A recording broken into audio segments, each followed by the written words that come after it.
आप सभी का फिर स्वागत है इस ऑनलाइन क्लास के दौर में।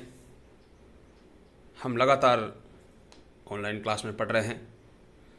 जैसे आप सबको विदित है कि आज हमारा जो टॉपिक है वो यह है भुगतान संतुलन की परिभाषा और प्रमुख घटक। भुगतान संतुलन क्या है, देश की अर्थव्यवस्था पर इसका क्या प्रभाव पड़ता है, इसके कौन कौन से प्रमुख घटक हैं, किन घटकों में भारत को नुकसान है, कहाँ भारत को फायदा है, सभी का विस्तार से हम अध्ययन करेंगे। सबसे पहले मैं आपको बैलेंस ऑफ पेमेंट, भुगतान शेष के जो प्रमुख घटक हैं उसको एक ट्री के माध्यम से समझाने का प्रयास करता हूं। आप ध्यान से देखिए। बैलेंस ऑफ पेमेंट में भुगतान शेष में मुख्य रूप से दो भागों में डिवाइड किया जाता है। पहला है करंट अकाउंट, दूसरा है capital account. Current account means चालू खाता, कैपिटल अकाउंट मीन्स पूंजी खाता। चालू खाते को भी आगे चलकर दो भागों में विभाजित किया जाता है। एक विजिबल जो दृश्यताएं हैं, दूसरा इनविजिबल जो अदृश्यताएं हैं। विजिबल क्या है? जब हम दुनिया से व्यापार करते हैं तो दुनिया से हम वस्तु और सेवाओं का व्यापार करते हैं। जब हम वस्तुओं का व्यापार करते हैं जो विजिबल है, जो दिखती है, यदि आप कंप्यूटर किसी देश को भेजते हैं तो वो कंप्यूटर आपको दिख रहा है, इसलिए कंप्यूटर विजिबल में आएगा, चालू खाते में विजिबल में आएगा। जो भी सारा सामान जो दिखता है, जब उनका दो देशों के मध्य व्यापार होता है तो वो विजिबल ट्रेड में आता है और वो बैलेंस ऑफ ट्रेड कहलाता है। मतलब निर्यात में से आयात को माइनस करने पर, घटाने पर जो शेष बचता है वो बैलेंस ऑफ ट्रेड कहलाता है, अर्थात व्यापार शेष कहलाता है। ये इन दोनों में फर्क है, ध्यान रहे। भुगतान शेष में दोनों खातों को जोड़ को शामिल किया जाता है, करंट अकाउंट और कैपिटल अकाउंट। चालू खाते और पूंजी खाते दोनों को मिला के बैलेंस ऑफ पेमेंट कहलाता है। लेकिन चालू खाते के अंदर एक घटक है, वो है balance of trade. Balance of trade का मतलब यह हुआ कि जब दो देशों के मध्य व्यापार होता है तो व्यापार में हमारा निर्यात कितना है और आयात कितना है। निर्यात में से आयात को, वस्तु और सेवाओं के वस्तुओं के निर्यात में से आयात को जब घटाया जाता है, जो शेष बचता है वो बैलेंस ऑफ ट्रेड कहलाता है, व्यापार शेष कहलाता है। इसमें प्रमुख रूप से यहाँ उदाहरण दिए हुए हैं, जैसे कि crude oil, car, mobiles, computer और गोल्ड। क्योंकि ये सारा दिखता है, ये सारा विजिबल है, तो चालू खाते के अंदर जो विजिबल है वो प्रमुख रूप से है, वो बैलेंस ऑफ ट्रेड कहलाता है, व्यापार शेष कहलाता है। बैलेंस ऑफ ट्रेड निर्यात में से आयात को माइनस किया जाता है। यदि ये प्लस होता है तो बैलेंस ऑफ ट्रेड सरप्लस कहलाता है, अर्थात हमारा व्यापार शेष धनात्मक है, अर्थात हमारा निर्यात आयात से अधिक है। यदि हमारा निर्यात आयात से कम है तब ये ट्रेड डेफिसिट कहलाता है, बैलेंस ऑफ ट्रेड डेफिसिट कहलाता है, व्यापार शेष घाटा कहलाता है। भारत का ये दुर्भाग्य रहा है कि आज से, आज़ादी के बाद से लगभग सभी वर्षों में भारत का जो व्यापार शेष है वो ऋणात्मक रहा है, अर्थात हमारा आयात हमारा निर्यात से ज़्यादा रहा है। आयात निर्यात से अधिक होने पर व्यापार में घाटा होता है, तो हमारा व्यापार शेष हमेशा घाटे का रहा है। दूसरा, चालू खाते में जो दूसरा प्रमुख घटक है मोटे रूप से वो इनविजिबल है, अदृश्यताएं हैं। अदृश्यताएं मतलब उन सेवाओं का व्यापार या वह ट्रांजैक्शन या उस ट्रांजैक्शन से मुद्रा का प्रवाह जिसके बदले में वस्तुएं नहीं भेजी गई, अर्थात ऐसा सामान भेजा गया जो दिखता नहीं है। जैसे कि सेवाएं, उदाहरण के तौर पर सर्विसेज, सेवाएं। सेवाएं का मतलब यह है कि यदि हमारी बैंक अमेरिका में अपनी ब्रांचेस खोल के वहां यदि वो सेवा दे रहा है, वहां यदि बैंकिंग फैसिलिटी दे रहा है, तो उसके बदले में जो वहां हमें फायदा होता है वो हमारी जीएनपी में काउंट होता है।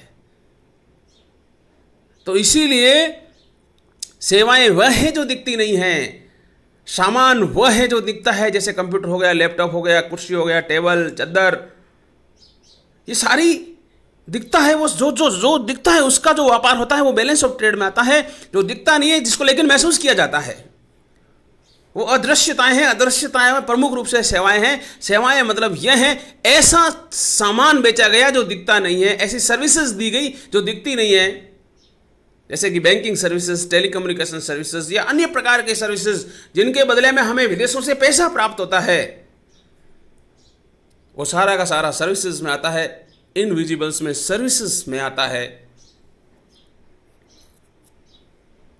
इनविजिबल में दूसरा प्रमुख घटक है वो है इनकम। इसको फैक्टर इनकम भी कहते हैं। फैक्टर इनकम का मतलब ये हुआ हमारे भारत देश के साधन जो विदेशों में लग रहे हैं।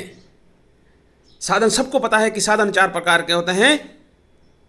उन चारों साधन में से जो मोबाइल है वो एक तो पूंजी है, वो मोबाइल है। पूंजी, भारत की पूंजी विदेशों में जा सकती है। उसी प्रकार दूसरा साधन है वो श्रम। श्रमिक है जो हमारे देश का जो नागरिक है वो किसी और देश में जाकर यदि काम करता है और वहां से पैसा प्राप्त करके यदि भारत में भेजता है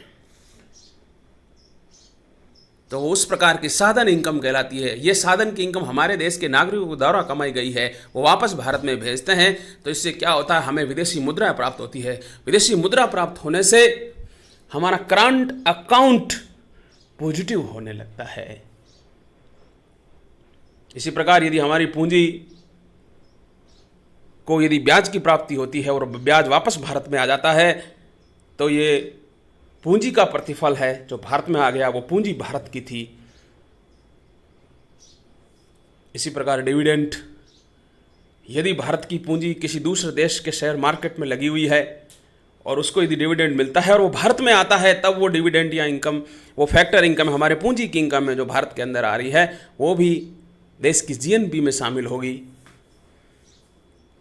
और हमारा चालू खाता ठीक होने लगता है। उसी प्रकार ट्रांसफ़र में सबसे बड़ा फैक्टर है वो है रेमिटेंसेस। रेमिटेंसेस का मतलब यह है कि हमारे देश के जो साधन हैं, हमारे देश के जो लोग हैं, वो अब भारत के नागरिक नहीं बचे। वहां जाके अमेरिका में एनआरआई है, लेकिन वो कुछ पैसा कमा के वापस भारत में भेजते हैं। तो इसका मतलब ये इनकम हमारे देश के साधन की नहीं है, क्योंकि वो अब हमारे देश का नहीं है, एनआरआई है वो। लेकिन वो पैसा जब भारत में अपने परिवार के लोगों को भेजता है तो वो रेमिटेंसेस कहलाता है।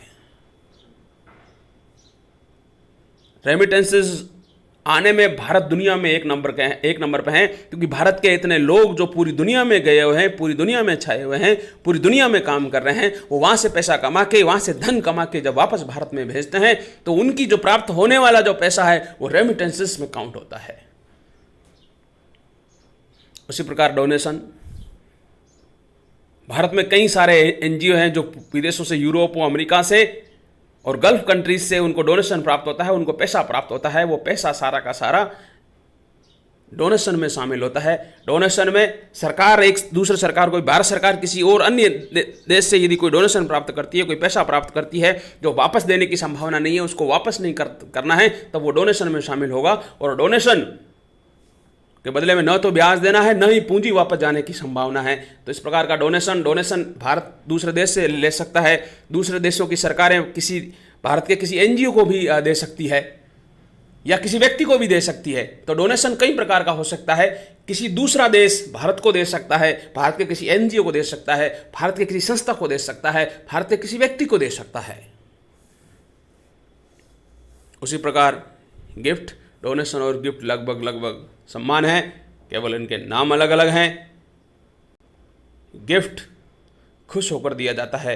डोनेशन, जैसे भारत में गरीबी है तो गरीबी को दूर करने के लिए कई देशों की सरकारें या भारत में कोई एनजीओ जो गरीबी के लिए काम कर रहे हैं वो वहाँ से डोनेशन प्राप्त करते हैं। डोनेशन सामान्यतः किसी उद्देश्य विशेष होता है, किसी सामान्य एक टारगेट के लिए होता है, लेकिन गिफ्ट ऐसा ही होता है, खुश होकर दिया जाता है, किसी काम के लिए नहीं दिया जाता है।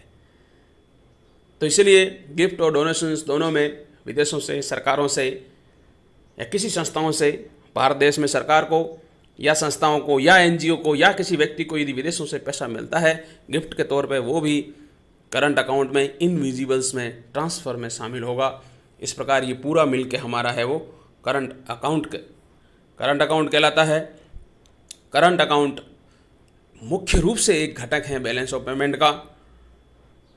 बैलेंस ऑफ पेमेंट का जो दूसरा घटक है वो है कैपिटल अकाउंट। कैपिटल अकाउंट का विस्तार से हम अध्ययन अगली क्लास में करेंगे। अभी तक के लिए धन्यवाद।